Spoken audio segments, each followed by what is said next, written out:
Hello everyone, स्वागत है आप सभी का माय एग्जाम यूट्यूब चैनल पर। तो आज की वीडियो में हम बात करने वाले हैं सिलेबस के बारे में। अब देखिए, हरियाणा एसएससी ने जो है अपना जो सिलेबस डाल दिया, लेकिन अभी भी बहुत सारे बच्चे कंफ्यूजन में हैं कि जो सब्जेक्ट रिलेटेड सिलेबस आएगा वो क्या पूछा जाएगा। तो सबसे पहले हम ग्रेजुएट लेवल एग्जाम के बारे में बात कर लेते हैं, फिर ट्वेल्थ बारे में बात करेंगे, फिर मैं आपको बताऊंगा कि सब्जेक्ट रिलेटेड जो 70% का जो ये फंडा है ये क्या है, इसमें क्या पूछा जाएगा। देखिए, सबसे पहले जो आपका ग्रेजुएट लेवल का एग्जाम है, जिसमें आपका ग्रुप नंबर 56 है, इसमें जो आपका पूछा जाएगा ये आपका यहाँ पर साफ साफ दिया गया है कि हरियाणा एसएससी के जो चेयरमैन साहब उन्होंने पहले भी बताया था, जो टेक्निकल पोस्ट है उसमें हम 70% पूछेंगे, बाकी सभी पोस्ट में हम एसएससी के अनुसार पूछेंगे। जैसे स्टाफ सिलेक्शन कमीशन पेपर करवाता है उसी तरीके से हम सारे सब्जेक्ट पूछेंगे, क्योंकि 70% में सारे के सारे क्वेश्चन ज़्यादा इतने बनते नहीं हैं।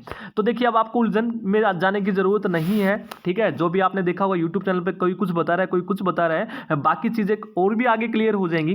तो देखिए, अब यहाँ पर क्या है, सबसे पहली बात तो जो 20% है आपका, उन्होंने साफ साफ बोला है कि हम जनरल अवेयरनेस पूछेंगे, reasoning, mathematics, science, history, including इसमें आपकी हरियाणा की भी होगी, और करंट अफेयर भी आपका पूछा जाएगा। इसमें आपकी literature, geography, civics, environment, culture etcetera यहाँ पर पूछा जाएगा 20% में। इसके अलावा 10% यानी कि जो आपके 10 क्वेश्चन होंगे वो कंप्यूटर के होंगे, और कंप्यूटर का सिलेबस उन्होंने यहाँ पर दे दिया कि किस किस टॉपिक से हम पूछेंगे, ठीक है। उसके अलावा जो सब्जेक्ट रिलेटेड है आपका ग्रेजुएट लेवल एग्जाम में, उसमें आपका यहाँ पर साफ साफ दिया गया है, ये नीचे जो है ये आपका सारा का सारा सब्जेक्ट रिलेटेड ही है।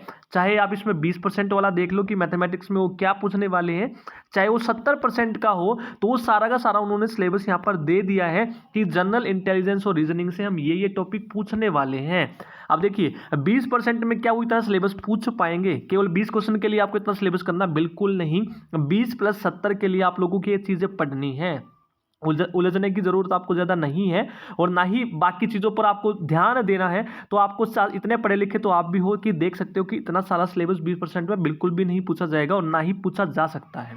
तो ये 20 + 70% का ही सिलेबस है, चाहे वो आपकी रीजनिंग है, चाहे वो आपकी मैथ है। अब देखिए, रीजनिंग में उन्होंने बोला कि हम ये वाले सारे सारे टॉपिक पूछने वाले हैं, ठीक है। उसमें आपकी वर्बल भी होगी, नॉन वर्बल भी होगी, और ये सारे के सारे टॉपिक जो मैंने पहले भी बता रखे हैं आपको डिटेल से कि आपके गिने चुने 20-22 टॉपिक ही बनते हैं जो आपके पूछे जाएंगे, वो सारे उन्होंने यहाँ पर लिख दिए हैं। चाहे वो एनालॉजी है, चाहे आपकी वो प्रॉब्लम मैथमेटिक्स फिगर है, फिगर काउंटिंग है, चाहे आपकी वो साइलॉग्स है, चाहे वो स्टेटमेंट कंक्लूजन है, चाहे वो आपकी कोडिंग डिकोडिंग है, चाहे कुछ भी है, यानी कि रीजनिंग में जो चीज़ें होती हैं वो सारा उन्होंने यहाँ पर मेंशन कर दिया है।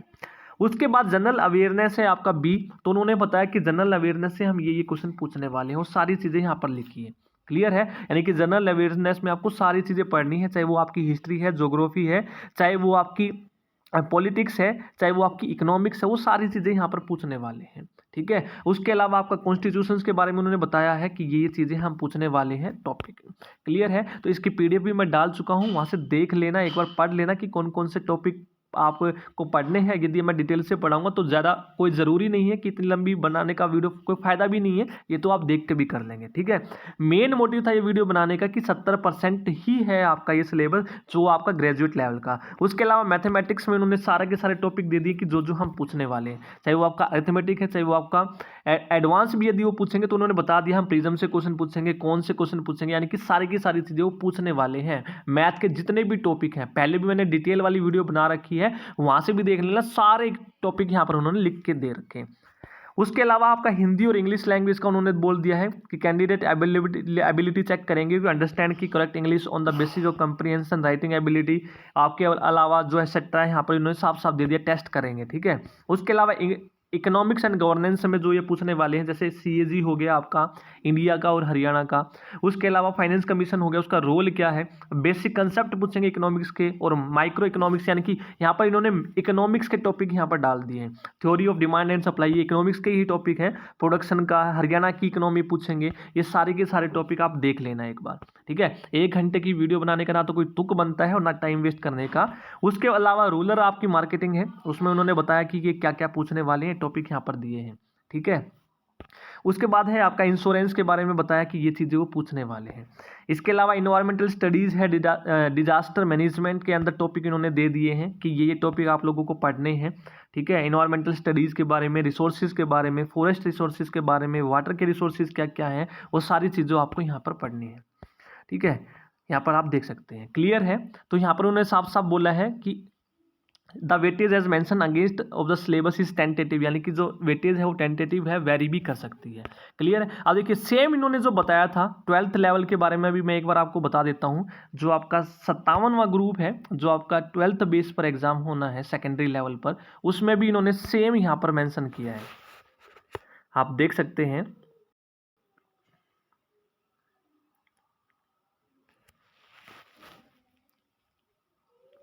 ओपन कर लेते हैं एक बार, देखिए 12th लेवल का भी इन्होंने साफ साफ यही लिखा है कि 20%, 10% और 70% सब्जेक्ट रिलेटेड जो आपका बनता है, ये सारी चीज़ें वही मेंशन की हैं। वैसे थोड़ा बहुत फ़र्क है सिलेबस में, नहीं तो बाकी सारी की सारी चीज़ें वो इन्होंने मेंशन करके कि क्वांट में क्या पूछने वाले हैं, यहाँ पर थोड़ा सा इन्होंने कम दिया है। हिंदी में वो क्या पूछने वाले हैं टॉपिक, वो सारे के सारे इन्होंने दे दिए हैं। हरियाणा इकोनॉमिक्स में उन्होंने दे दिया, रूरल मार्केटिंग दे दिया है, इन्वायरमेंटल एंड डिजास्टर दे दिया है। ठीक है, सेम वही चीज़ें दे रखी हैं यहाँ पर। इसके अलावा देखो अब मैं बताता हूँ जो टेक्निकल पोस्ट है उसमें आप लोगों को क्या पढ़ना है। देखिए जैसे आपकी सिविल इंजीनियरिंग की पोस्ट है, अब कन्फ्यूजन आपकी दूर हो जाएगी ये पढ़कर भी। अब देखिए 70% का मतलब क्या होता है, ये होता है 70% सब्जेक्ट रिलेटेड क्या बनता है आपका।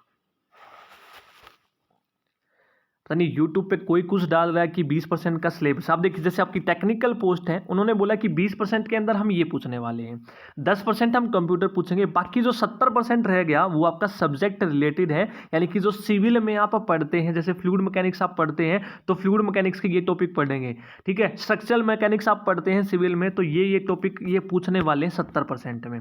उसके अलावा सर्वेइंग पढ़ते हैं आप, कंस्ट्रक्शन मटेरियल पढ़ते हैं, बिल्डिंग पढ़ते हैं, कॉन्क्रीट टेक्नोलॉजी पढ़ते हैं, उसके अलावा water supply and waste water engineering पढ़ते हैं, उसमें ये सारी चीज़ें वो पूछने वाले हैं। हाईवे इंजीनियरिंग आप पूछने वाले, यानी कि कुल मिलाकर जो आपने पढ़ा है आज तक सिविल इंजीनियरिंग में वो सारे टॉपिक वो पूछने वाले सब्जेक्ट से। ये होता है 70% का मतलब। ठीक है, अब जिस चीज़ में 70% बनता ही नहीं है तो वहाँ से वो कैसे पूछ लेंगे। क्लियर है। तो उन्होंने साफ साफ पहले भी बोला था चेयरमैन साहब ने इंटरव्यू में कि जिसमें 70% नहीं बनता है उसमें हम एसएससी के अकॉर्डिंग पूछेंगे। जैसे सेंटर में एसएससी के जो आपके पेपर होते हैं सारे सब्जेक्ट पूछे जाते हैं, आपके इंग्लिश मैथ रीजनिंग आपका जो भी है वो सारी चीज़ें हम पूछने वाले हैं। और उस नीचे आपका सिलेबस मेंशन कर दिया इन्होंने टोटल। ठीक है, तो घबराने की ज़रूरत नहीं है, इसकी पीडीएफ भी मैं डाल चुका हूं। तो अपनी तैयारी स्टार्ट कर दीजिए। अब आपके पास ज़्यादा समय नहीं है, 3-3.5 महीने है। टेक्निकल वालों के लिए थोड़ा सा कम है, ग्रेजुएट और 12th वालों के लिए थोड़ा सा ज़्यादा समय है। तो 3 महीने में आपकी अच्छी तैयारी हो जाएगी। जो बच्चे नए हैं चैनल पर सब्सक्राइब जरूर कर ले, क्लासेज यहाँ पर आपकी मिलती रहेंगी। जो भी मेरे से बनेगा, जितनी कोशिश होंगी मैक्सिमम मैं करवाने की कोशिश करूँगा। बस सिर्फ आप लोगों का सपोर्ट चाहिए, जितना ज़्यादा आप सपोर्ट्स दिखाएंगे, प्यार दिखाएंगे, उतना ही ज़्यादा मैं आप लोगों के लिए कंटेंट लेके आने वाला हूं यूट्यूब चैनल पर। ठीक है, तो वीडियो पसंद आए तो लाइक जरूर कर दें, और जो भी आपके डाउट हैं तो आप पूछ सकते हैं फर्दर। Thank you.